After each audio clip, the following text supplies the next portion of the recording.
J'ai une nouvelle caméra, frère. T'as cru que c'était des extraits de rap US?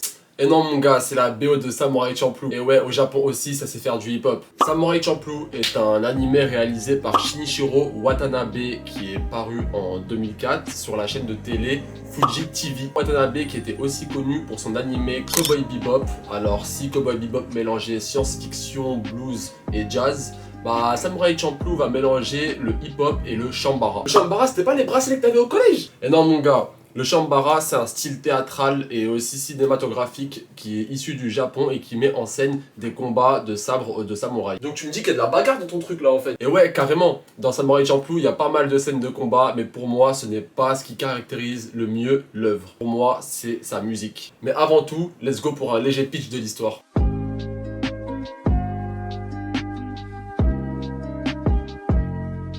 Alors Samurai Champloo, c'est l'histoire de Fu, Mugen et Jin, nos trois protagonistes qui vont se rencontrer d'une manière un peu hasardeuse dans un village du Japon. Une altercation va naître dans ce fameux village avec comme objet principal Fu. Nos protagonistes Mugen et Jin vont essayer de sauver Fu qui va être en proie à différents mafieux. Cependant, les deux vont se faire capturer. Fu, elle, ne se fera pas capturer et va essayer de les libérer. Toutefois, sa contrepartie pour les libérer sera de l'accompagner sur les différentes routes du Japon afin de retrouver ce fameux samouraï au tournesol.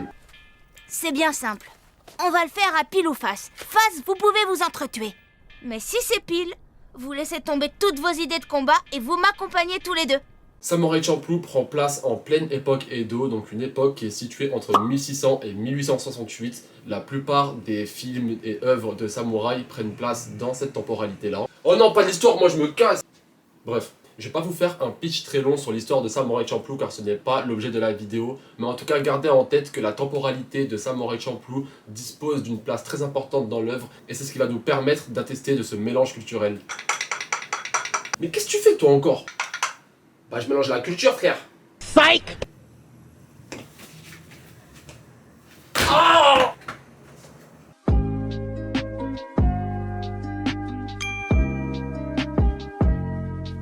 Comme tu as pu l'entendre, la BO de Samurai Champloo est très hip-hop et on doit ça notamment à plusieurs artistes. Shin02, Force of Nature, un duo composé de DJ Kent et Kazeda, Tsuchi, Fat John, un producteur nord-américain, et enfin Nujabes, la légende avant-gardiste du jazz hop, celui qui a révolutionné et même qui a créé ce style, je dirais. Si tu ne sais pas ce qu'est le jazz hop, bah écoute, je pense que tu sais déjà ce que c'est en fait. T'es certainement tombé sur ce genre de petites playlists là, tu sais, les playlists lofi avec la meuf qui révise, etc. Bah ça en fait, c'est des playlists qui sont carrément inspirées du jazz hop, donc un mélange de jazz et de hip hop. Et Nujabes a été la personne qui a vraiment contribué à développer ce style, le créer, etc. Et c'est notamment grâce à son succès sur Samurai Champloo et le succès de l'œuvre que le style est devenu connu dans le monde entier. En plus, si t'es un bon élève comme moi, bah t'as sûrement déjà dû travailler avec cette playlist parce que franchement, c'est la frappe pour travailler à la bibliothèque. Bref, je m'égare. La BO de Samurai Champloo a notamment été nommée parmi les 9 moments les plus mémorables liés aux animés et au rap selon le média américain Pitchfork. Et dans cette liste, qui est plutôt sympa, que je vais vous mettre ici, je pense, on peut notamment retrouver les Boondocks, un animé qui a fait sensation dans les années 2000 et qui est un gros classique. D'ailleurs, Big SO à mon gars Nico Temps Mort, je sais que tu kiffes les Boondocks. Mais encore une fois, bref.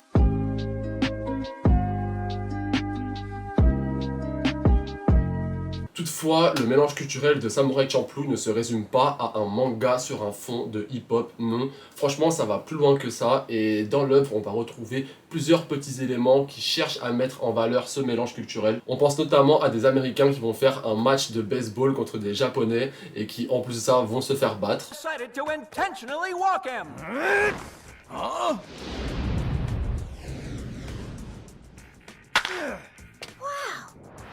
Mais aussi l'histoire d'un prêtre qui va chercher à prêcher le christianisme pour convertir un maximum de Japonais à la religion. J'arrive in time pour laver les péchés sur cette terre de sauvageons. C'est qui, lui? J'ai traversé les 7 mers pour venir dans ce pays de mécréants. Et sur cette terre d'infidèles, je vais botter les fesses du diable. Mon nom est le bras droit du Seigneur Jésus. Et je viens avec pour cela ma foi, afin d'évangéliser tout l'archipel. Et aussi l'histoire d'un type très inspiré par Vincent Van Gogh qui serait parti au Japon après avoir romantisé la culture. Et honnêtement, quand tu vois dans le manga, bah ça passe plutôt crème en vrai. En 1888, Un peintre solitaire qui éprouvait une grande admiration pour la peinture japonaise qu'il avait découverte à Paris, décida de fuir la grisaille des ciels du nord de la France. Cet homme, fasciné par l'art des estampes japonaises et qui passa sa vie à peindre des tournesols, était Vincent van Gogh. Et c'est là que le métissage culturel va jouer un rôle très important étant donné que ce sera le premier facteur justement de ce basculement d'époque. On peut faire aussi une analyse un peu plus profonde des personnages de Samurai Champloo en prenant le cas de Mugen et de Jin, avec Mugen qui sera un peu la personnification de ce basculement d'époque, qui dispose d'un style de combat vraiment très peu conventionnel, qui est un personnage très bruyant, qui sera mis en opposition à Jin, qui est vraiment le samouraï classique Ronin, vraiment très calme, qui est fier de ses valeurs, qui les met en avant, qui est très posé et réfléchi, et qui dispose d'un style de combat très académique. En Ronin, je vous mets la description en haut. Fu, du coup, sera le personnage qui sera un peu entre les deux et qui va plutôt caractériser, du coup, ce sentiment déconcertant de changement d'époque.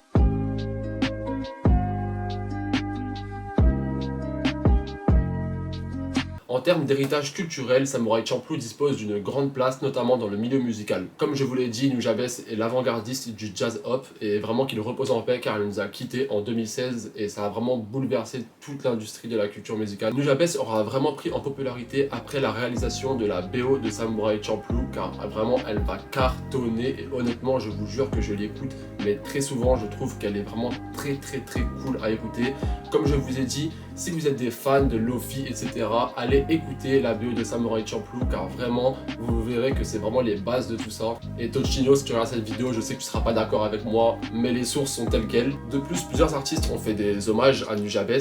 Je peux aussi vous parler de Kyo Itachi qui a sorti un album qui s'appelle Love Mugen, un album que je trouve vraiment incroyable et qui met vraiment en avant l'art de Nujabes et ce qu'il a pu produire auparavant. Carrément franchement, l'album Love Mugen pourrait faire partie de la BO de Samurai Champloo tellement s'en est inspiré et c'est hyper bien maîtrisé. Kyo Itachi qui d'ailleurs pour l'anecdote a réalisé la prod de Quand on chausse les crampons, un son d'Alpha One qui est sorti en 2014 sur la tape de Alpha Lauren 1 en featuring avec Monsieur Nov, donc la cover est ici. Tu connais Alpha One, on écoute depuis longtemps, Big SO. Du coup bah franchement je vous recommande d'aller écouter le son car en plus de ça vous allez voir que vraiment c'est dans la ligne directrice des sons de Nujabes, dans l'hommage Love Mugen etc. C'est vraiment un son très chill. C'est typiquement pour ce genre d'anecdote là que Nujabes est une véritable légende. Il a inspiré énormément d'artistes à se lancer dans le son. Il est important de garder en tête que vraiment mais je ne mens pas sur ça, le poids de Samurai Champloo dans la culture musicale est juste incroyable. Quiconque s'y connaît vraiment, je trouve en tout cas, quiconque s'y connaît vraiment beaucoup en musique va connaître Nujabes,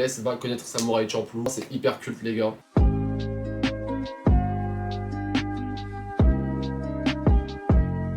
Pour ce qui est de mon avis sur Samurai Champloo, je pense que vous pouvez deviner que c'est une œuvre que je kiffe mais de ouf. Honnêtement c'est vraiment un animé de confort pour moi, je kiffe à mort le regarder encore et encore. J'ai dû voir l'œuvre je sais pas 4-5 fois je pense.